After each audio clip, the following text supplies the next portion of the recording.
Welcome to Ball and Chain Podcast. This is episode 175 for September 9th, 2015. I'm Mox Again. I have with me, as always, it's my angel. Hello. Hello. What's happening? Not a lot. Not a lot. We took a week off to get some housework done last week. Was that what we were doing last week? That's what we were doing. We had a showing and a whole sorts of things that needed finagled around here, so we had to take a little bit of a break, but that's okay. We got to play some games, or I got to play some games. I don't even remember what we did on Wednesday. I quit playing a game. Actually, since the last time we podcast, I started playing a game and I quit playing that game all in the same 2 weeks. Yeah. And we'll talk about that. We'll talk about kind of some other stuff in the discussion section that I've renamed Let's Talk About. And then that's gonna be our new segment for discussion, because like discussion topics and stuff like that. Sometimes it's not really discussion topics. Sometimes it's like, hey, this game's coming out. Let's talk about it. Let's talk about. And then see, isn't that fun? Yeah. It kind of encompasses everything, so I don't have to do a whole bunch of like overlays and shit like that. It's just one stuff we're talking about. Yes, this is what we're talking about, and this is what you're listening to. Okay. And if you're not listening, then you can't hear us talk about it. All right, then. Let's, is there anything you want to cover in, like, your games that you want to be playing? I know you mentioned you want to play some Destiny. Possibly when the new one comes out. I would like to. I've not played. We have not played Destiny. Well, you've played a little bit here and there, but we've not regularly played Destiny since you went to Puerto Rico, which I believe was like in March. Yeah, it's been a hot minute. Yeah. So I think this new expansion is going to get us into it. We're going to talk about that a little bit more, but I think that the new expansion is going to get us back into it. It's unfortunate that we'll have to buy 2 copies of said expansion, which is going to suck. Well, I think part of it, too, was my work schedule change didn't help. Because I was able to stay up late since I didn't have to be anywhere in the mornings. Right. But now that I work in the mornings, I'm pretty much come home, feed the family, go to bed. So, it doesn't give me much time for gaming. Anyway, we'll get it together. I have been playing. Well, let's talk about this. I downloaded the game Evolved, and this was a game that I was super excited for when it launched. I never played it. Like, I never got around to it. I was just like, Destiny at that point was like in full force. Master Chief Collection was another game that I was constantly playing. And that was about the same. I told you, don't be spending any more money. You've already bought 2 games in the last week. Yeah. What were those? I'm trying to remember what those games. Destiny and Master Chief. Was it those 2 games? I want to say so. Okay. Or I don't know. Or no, there was expansions that came out for it. I don't know. Anyway, so I was really excited for it and looking forward to it. So this past weekend, there was you could download the game and play it for free. And I was like, sweet, this is awesome. I'll get a chance to play it. Yeah, I did not care for it that much. It just seemed like they had have a great idea, and this kind of falls in the lines of like Titanfall. Like, love Titanfall to death, and I never played it. Love Titanfall much better than Evolved, but because I feel like they expanded their idea a little bit further. In the Titanfall game versus this one, I mean, neither one has like a single player campaign, so like you really don't know too much about the backstory. Yeah, you can go online and read about them and find about the lore and where these guys come from and like where the robots in Titanfall are built and all that crap, or what they try to introduce they pretty much like shove a story down your throat for Evolve. They're like, oh, we're going to this plane, and we're going to this plane, thinking magic. We're going to this planet, and we're trying to evacuate these people or whatever. And it's like, oh, that's great. Why do I care? Who am I? Like great. So like the story really isn't that fleshed out, which is fine. But then you get into the actual game, and it puts you through 2 tutorials right off the bat, which is great because you can play either as the monster in a 4v1, the monster versus 4 players, or you can play as one of the 4 humans against the monster. And each class has its own. They've got the classes broken up. From what I can tell, is a lot. Like there's like a support class, and there's like a trapper, which lets you track down the monster, and they have different abilities and stuff like that. The issue that I have is like the controls are really strange. So like they differ based on if you're playing the monster or you're playing the humans. So their control schemes are completely different, which is kind of upsetting because you can't, especially as a new player, trying to get familiarized with the control scheme is a pain in the ass. Because one game you might be the monster, the next game you might be the actual humans. So so that's the first hurdle. The second hurdle is trying to wrap your head around a first-person shooter game where you can't melee. And it's kind of one of those things where in a first person shooter, you wouldn't think melee is a big deal, but when you have like all these wildlife animal like NPCs that are around you attacking you, and you have like a machine gun and you run out of ammo, you're like, oh, and I gotta reload, but this thing's biting my face off. Let me reload real quick. Okay, now I can shoot again. Like you don't know that you miss the melee until it's gone. So that was my biggest complaint was like no melee. Um, but just there's just no story, and I think that's what happened with Titanfall. Like I couldn't get behind Titanfall because it was just the same thing over and over and over again. While it was still fun, it just doesn't have legs. And multiplayer maps, even if Titanfall were to release another robot like mech skin, I think it would pull me in for maybe a couple days, a week at the most. But it's not like it's gonna. What's that? What are you laughing about?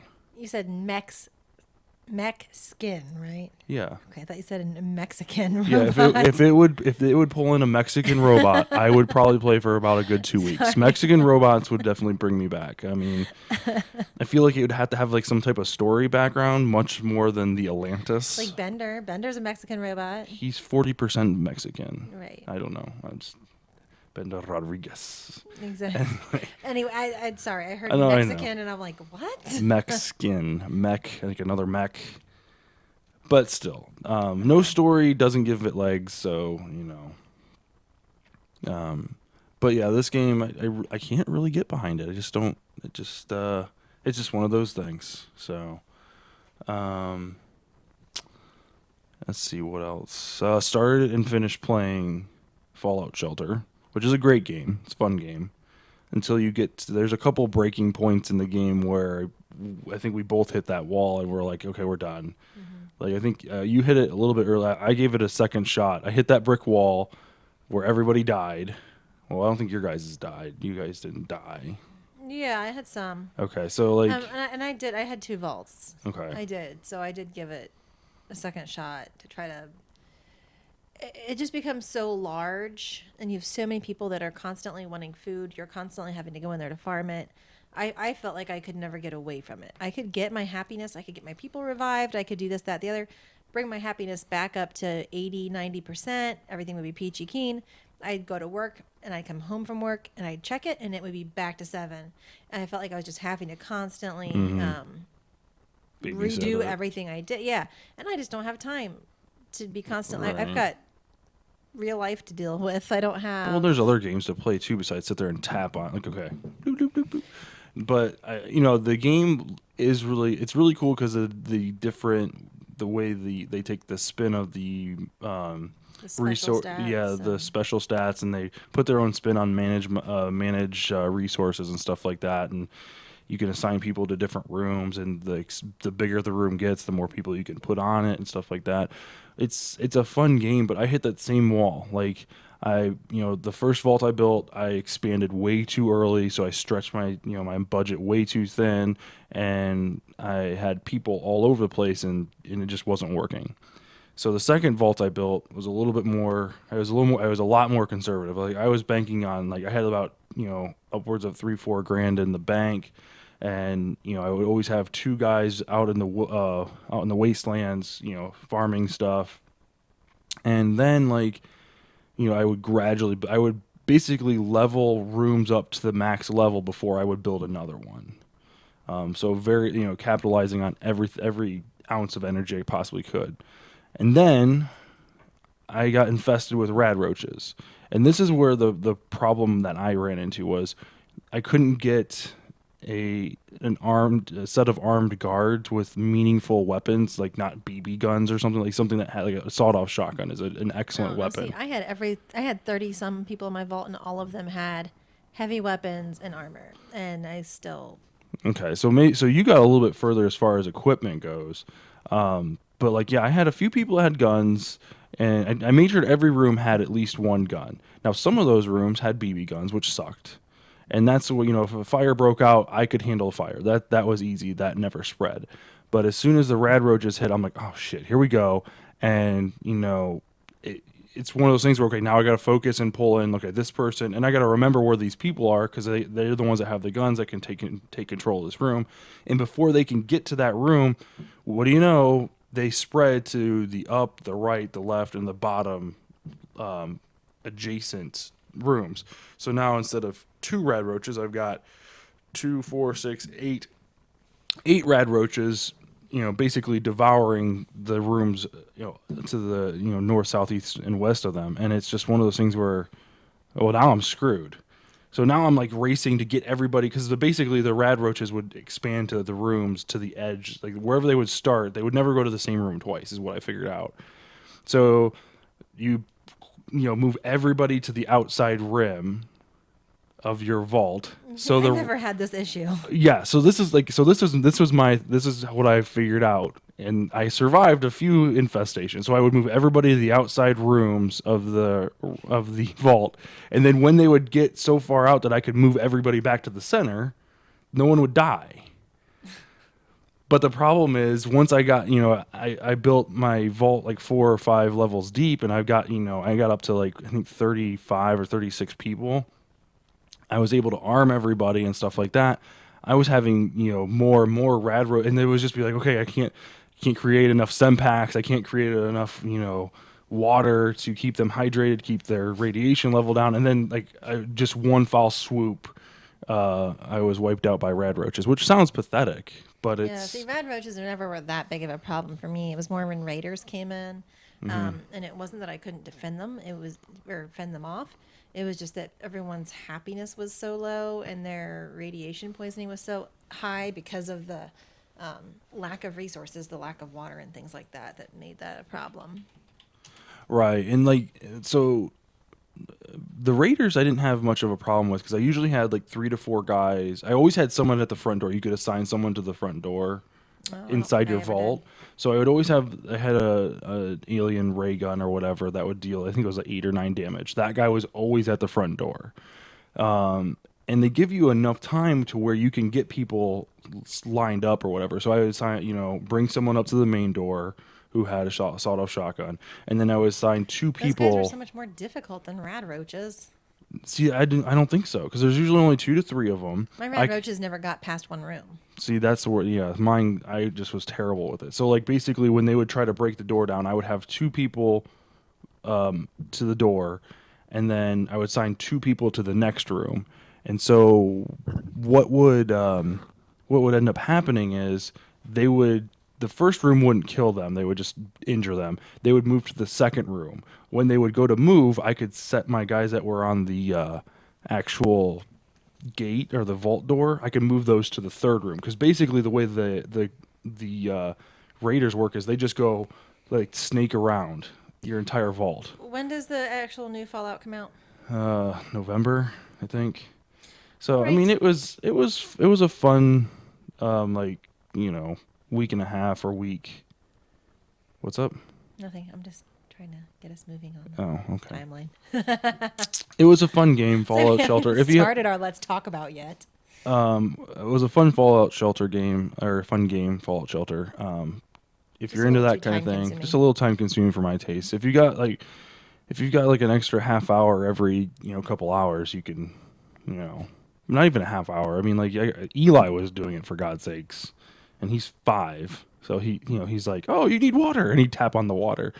Now, if raiders attack, then I'd probably be screwed because he wouldn't know what to do. But anyway, also been playing Magic Duels. Finally started that back up again. I deleted my save and the game and restarted, and now it's actually saving my progress and allowing me to play more than just the uh, NPCs, which is nice. So Amanda opened up a Chandra for me, which was nice. Thank you, You're welcome. Planeswalker. You didn't have so much luck the second time. Do you know that? I don't remember the second You don't time. remember open up?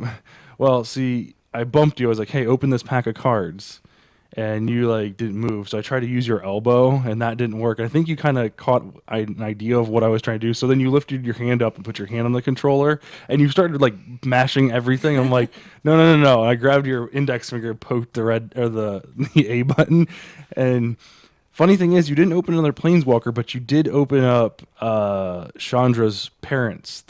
Her parents are on a card.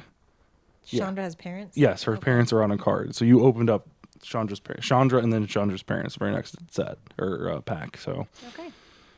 it's not nearly as impressive as the Planeswalker, but nevertheless, you Still will got it open in my my next sleeve. pack of cards. So yeah, so I'm finally enjoying that game. All right, so let's move. Where did the mouse go? There it is. Oh, I don't have the new overlay yet. Oh well. So let's talk about Castle Crashers and how awesome of a game that was. Do you remember playing Castle Crashers on the Xbox 360? I do. Well, the company that is the Behemoth, the company that is making made Castle Crashers, has another game in the works. Is originally called Game 4, but now they've released it. It's Pit People. It's a turn-based game that doesn't have a release date yet, but it looks really, really sweet. But in the meantime, as of today, we have a Castle Crashers Remastered. The super awesome thing that this company's done, and I think a lot of people or a lot of companies can get behind and kind of take a page out of their book, is pricing. So the game is $15.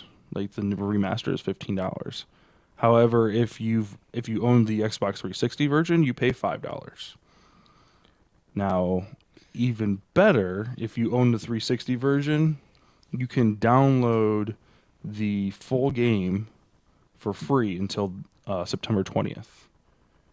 And then if you want to continue playing it after that, you pay $5, which is stupid awesome. So, Cool.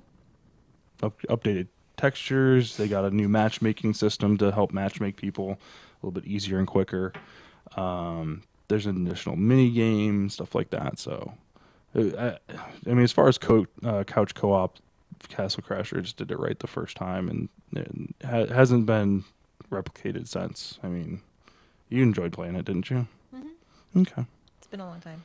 It has, and we've asked for it for quite a while, so I'm glad it's back. The other thing I wanted to talk about was a bar that Squall took me to this past weekend up in Columbus. If you are in the Columbus area, or even anywhere in Ohio, this bar is awesome. It's called 16-Bit. It's in downtown Columbus. It's a basically 21 and up. You can't get in unless you're above 21, obviously. But it's got 40 plus old school arcade games that is set to free to play. One of them being Burger Time, which I've never played before, but Amanda, you have. Why don't you talk about Burger Time for a little bit? Oh, it's an old game. We had it for the Intellivision. That tells you anything. Back when I was like 3. So the game's nearly 30 years old now, if not more. Oh, you had it on the in television? Oh, I thought it was an NES game. It's No, way it older was than that before then. that. Wow. Yeah. Similar in looks to like the original Mario, with like that kind of just the flat Different plane, level. the different levels going up, and basically your goal is you're a little chef dude. If you've never played it, and your goal is to drop the pieces down that form a burger at the bottom, without being eaten by the pickle or the egg, or I think there's maybe salt or pepper or some other types of little You burger use salt type and pepper. condiments. Yeah. There's like a little wiener thing that walks around, like a hot dog looking hot thing. dog or something. But so yeah, that's basically the premise of this game. And there's different challenges on every level, but really I had nerve wracking. nightmares at the age of like 3 and made my mom pretend to, made my mom throw it away. I found it when I was like 15 in a box. She's like, you seriously think a 3-year-old's going to let me throw away my game? Like, I just pretended. Like, so found it many years later, and I think they've since sold the Intellivision at a garage sale when I was in high school, which kind of stinks. But Yeah. so yeah, that's burger time. So yeah, so 16-bit's an awesome place, and all these arcade cabinets are set to free to play. All you have to do is go in and buy a drink. As long as you're drinking, you play for free, which is awesome. Got to play some Tapper. They've got Turtles in Time. They got a bunch of arcade fighter games, Street Fighter, Mortal Kombat, whole bunch of stuff like that. NBA Jam's in there. They got the original Mario. They've got a whole bunch of like Star Wars pinball games are in there, and they have tournaments and stuff like that. There was a Street Fighter tournament going on when we were there, which was pretty sweet. So, yeah. So if you're over 21, you like to play old school video games. The nice thing is the age limit really is kind of the saving grace because you don't get the younger generation, the younger crowd, like, everyone's in there having a good time. They've got like nice little like table, like square tables right next to each of the arcades, so you can set your beer down.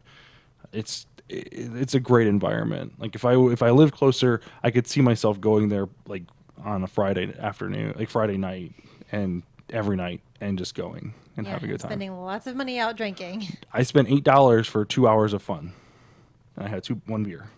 Was it $8? I don't know. One beer for $8. I don't know. Was it expensive beer? Was it $8? I don't remember, but still, it was worth it. It was worth it. If I had gone to an arcade, you sure nursed that beer for 2 hours. No, I drank and it was done. So, overall, it's a good time. So definitely check it out. Also, while you're there, check out Dirty Frank's, which is a hot dog joint, like 2 or 3 doors down. It's a pretty sweet place. So. The other thing I want to talk about, I came across this yesterday. If you haven't checked it out, or if you don't know about it, IGN has a podcast called Podcast Unlocked. The host is Ryan McCaffrey, who used to do the Xbox OXM podcast when he worked there. But I haven't really followed him very much, but I came across this yesterday, and he had an awesome panel at PAX where he had some of the original Xbox developers and stuff, and not CEOs, I'm sorry, heads of Xbox on this podcast. He had Peter Moore, Seamus Backley, and Phil Spencer, who all had like integral parts to the Xbox. Samus was actually, or Seamus, I don't know. He was the original creator of the original Xbox, which was kind of sweet to get his take on starting up basically from Microsoft, a software and PC company, and pitching the whole home console video game system, which he talked about that quite a bit. Peter Moore was the other person that he had on. All 3 of them together, which was awesome. So they all got to kind of interact together. Peter Moore was head of Xbox when the Red Ring of Death was a big thing, and he kind of led Microsoft and Xbox through that storms, and quite well, I think. And they talk a lot about like hardware development, how creating an Xbox 360 without hard drive was a pain in the ass, and it was why they included it with the original Xbox with a hard drive. Why would they go backwards and stuff like that? And then Phil Spencer, who's currently the head of Xbox, kind of talked. He did a lot of talking about how what they learned in the past 2 years. 2 E3s ago, where the gamers really kind of helped shape what the brand is now. And he talked a lot about branding, which kind of got the marketing side of me like super excited. So it's a great interview, a whole bunch of information. Not really super inside stuff, but like they talk about Bungie, and they talk about how acquiring Bungie went and stuff like that, and the relationship with Sony and how Sony's been trying, from day one trying to own the living room with their TVs, their entertainment systems, like with surround sound and stuff like that, and then also then the gaming space, and how Microsoft, came in here like we have, this is our space, and laid claim to it and stuff like that. So it's a great podcast. It's about an hour and a half long. So if you're going out for a run, or if you're got an extended break or a long drive ahead of you, it's definitely one to check out. It's Podcast Unlocked. I think they're on episode like 200 and something. It's ridiculous. So let's talk about Bungie. And speaking of Bungie, let's talk about the Taken King. Want to talk about Taken King? I don't really know much about it. Okay, so let me You're gonna be great. I say I've got a topic for discussion too. Oh, okay. Let's talk about that first. Let's talk about that. What do you want to talk about? Apple had its press conference today. Oh yeah, that is true. Okay. You want to talk about Apple TV? No, actually, the only thing that I had actually seen, and I'm just looking up now to see what all they announced, but the Apple Watch, one of the features on the Apple Watch they showed, which girls on my message boards were all excited about this, a fetal heart monitor. Oh, for God's sake. What, really? When I was pregnant, where the heck was this watch? How is that possible? I don't know. Wait, hold on. Can you feel the heartbeat of the baby through your own pulse? No. So how does it? Pulse. I don't know. But there was something about a fetal heart monitor. But regardless, they did talk about the Apple TV.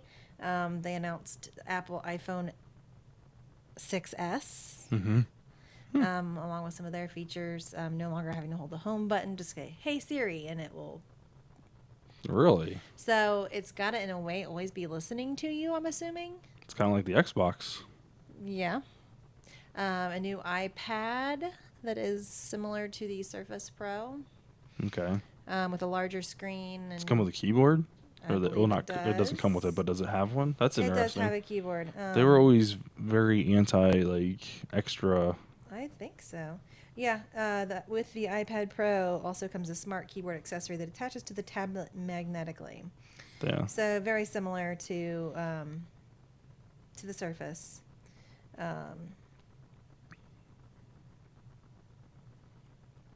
So yeah.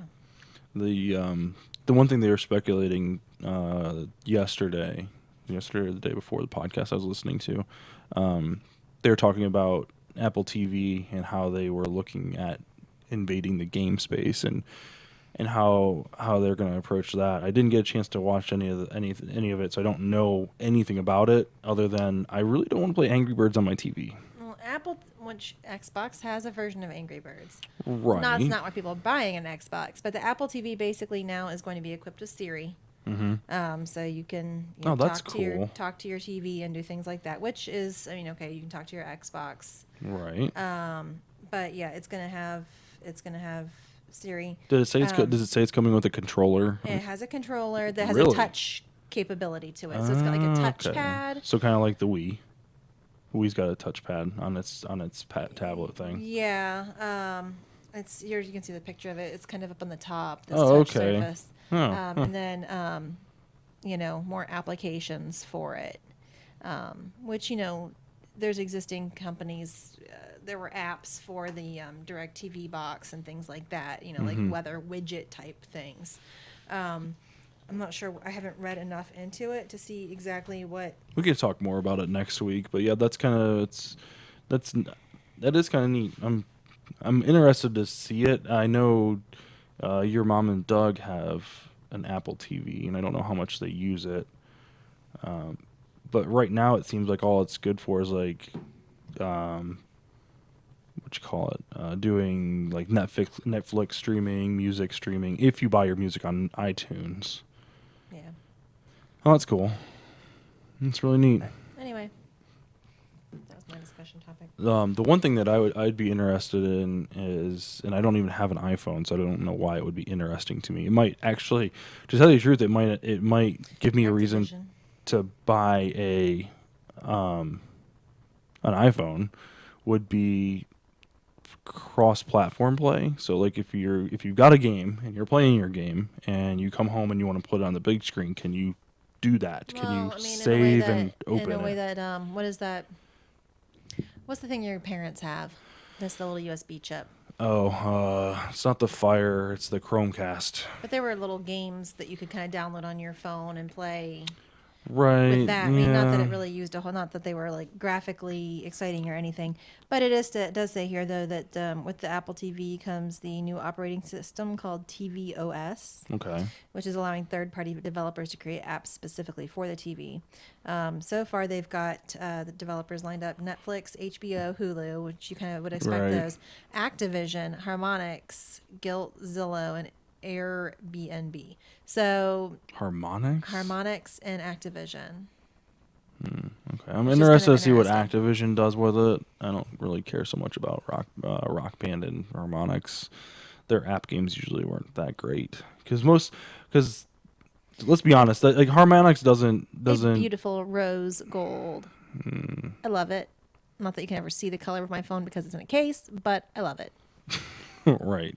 You have rose gold right now. You just can't see it. Just keep telling yourself Not that. have rose gold. You do. You forgot. Okay. So that's Apple. We'll talk more about that next week. We'll have Angel put together some stuff, and we'll talk about that. How about that? Animated wallpaper on your phone on the iPhone 6S. Sweet. Awesome. The Galaxy could do that, Shut up. and it kills your battery super quick. So why would you want to do that?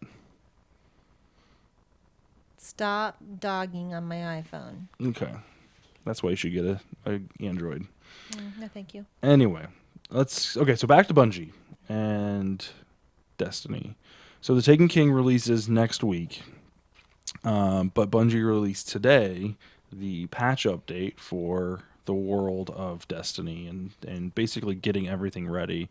So you can take advantage of some of these things, like you can do the leveling system, you can, go about the world as if you have the DLC. So as soon as you download this 18 gigabyte download, holy shit. We may not have room on our Xbox. We do not have. We have the room on the upstairs one, not the downstairs. I can tell you that right now. Sorry.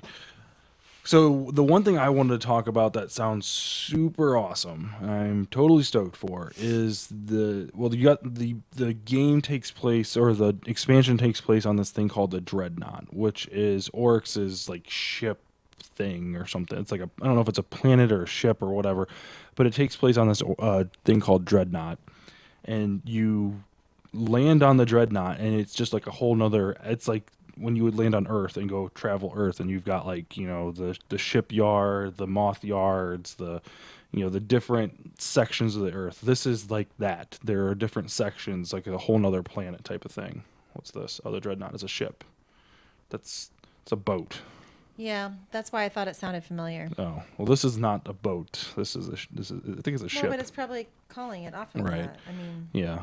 So inside the Dreadnought, one of the locations is a I don't know if they call no, the Court of Oryx is what it's called, and it's kind of like a randomized public event stage, if you will. So like events in the Destiny as we know it happen in a few different locations in each of the worlds. This is you go to one central location, and this is where you get leveled up. You get is that level really up gear. what they're calling it? What's that? Dreadnought? Yes, Because there was an actual video game called Dreadnought that I'm released sure. last year. I'm sure. That was a space battleship. That's interesting. Sorry, I That's okay. Fun fact. Tangent. Fun fact. So you go to this location with with two of your buddies, and you can have more than one fire team in here, obviously, and that's kind of what they were hoping for. Is they can get up to 9 people into this one little, they call it a bubble. But you use these idols that you get in the world to activate these different bosses and boss battles, and there's 3 tiers: tier 1, tier 2, and tier 3, and they're randomized boss battles with I wrote down traits as the Crota battle. So like in the Crota battle, you have someone you have everyone shoot rockets at him to take down his shield, and then someone goes and melees him with the sword, right? Like that's how you take down Crota.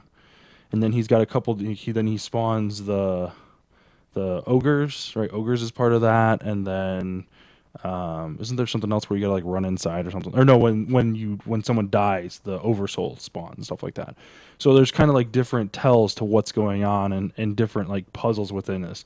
So like for instance, there was two knights that spawned, and they're brothers or whatever, and basically they have invincible shields when they're apart from each other. So you have to lure them together to lower their shield, their invincible shield, then take down their regular shield, and then take them down.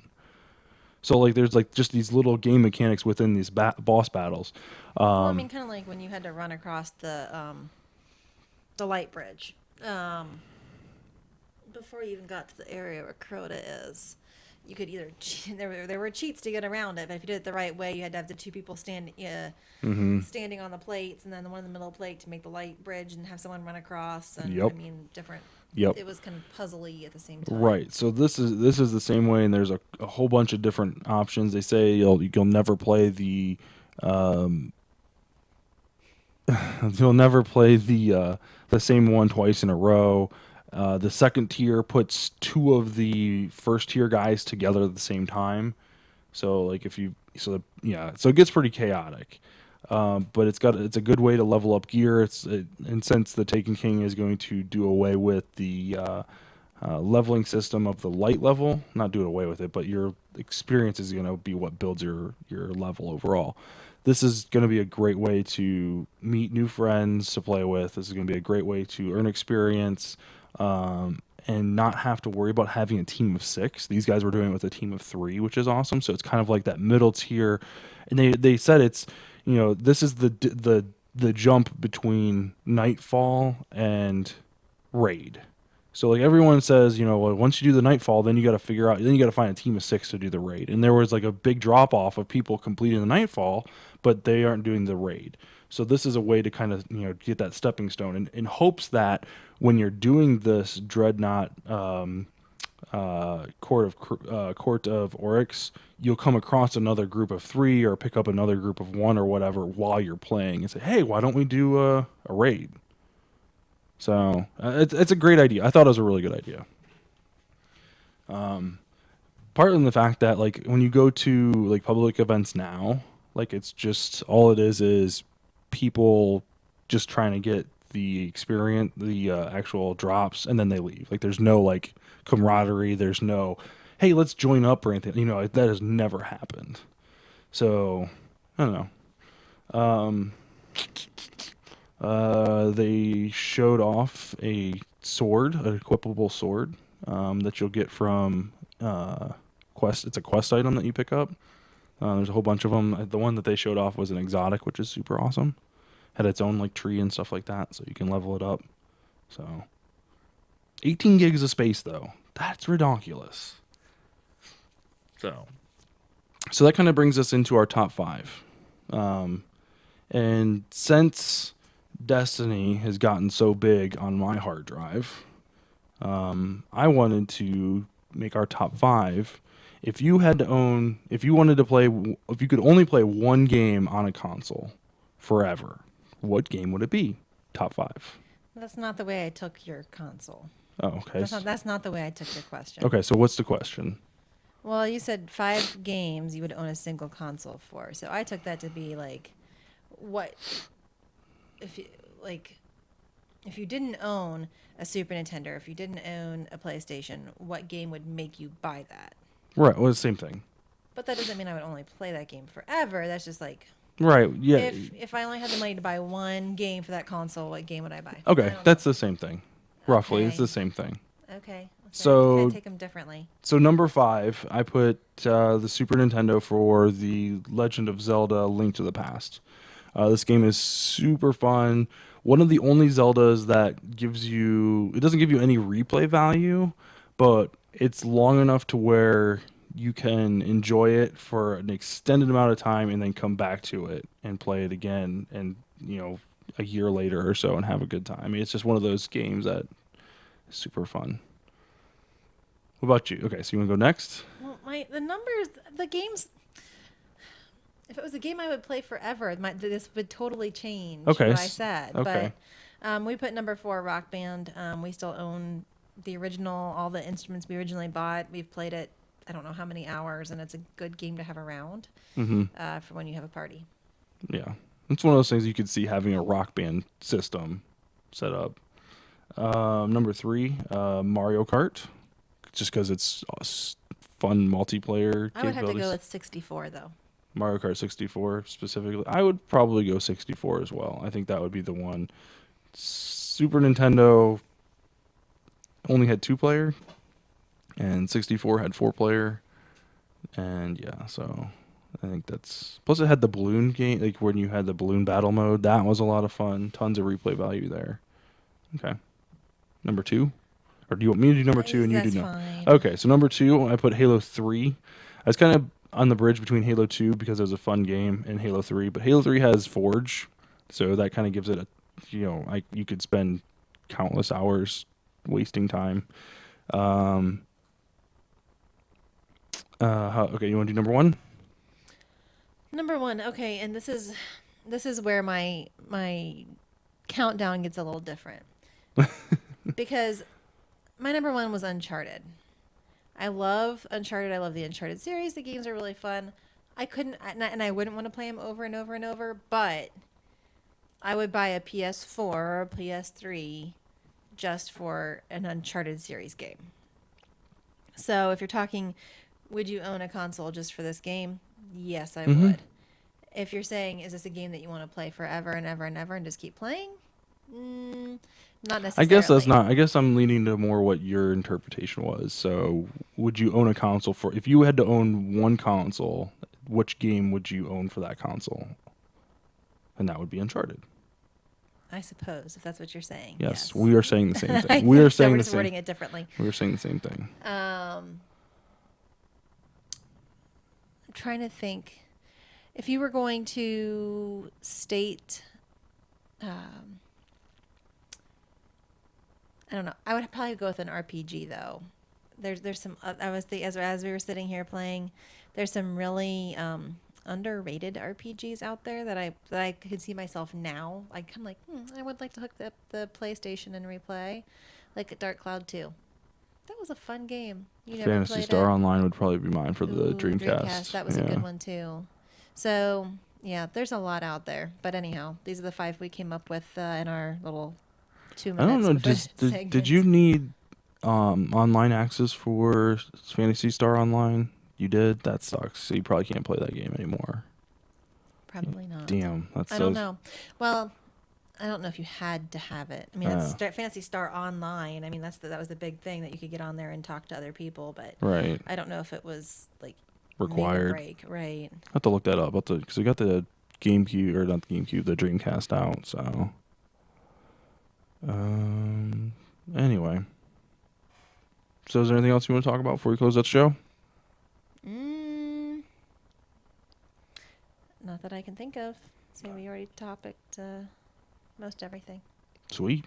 All right. So we will be back next Wednesday for episode 176 on September 16th at 8 p.m., which we started on time today. Yeah, and then we will be off for it. Well, you can. I'll probably do a show. I'll probably do a show the following week. I'll probably bring somebody on. I don't know who, because you'll be in San Francisco. Yikes. That's a long way away. What are you gonna do? Work. That sucks. No. Hopefully you get some time off, like to do something. Let's hope. We also have our Magic podcast next Tuesday. Nick wants to talk about Modern and his new Sliver deck that he's building. So that would be Mana Drained episode 3 on September 15th. We'll be starting at 8 p.m. sharp. If you want to watch us live every Wednesday or Mana Drained every other Tuesday, that's on twitch.tv/BC Podcast.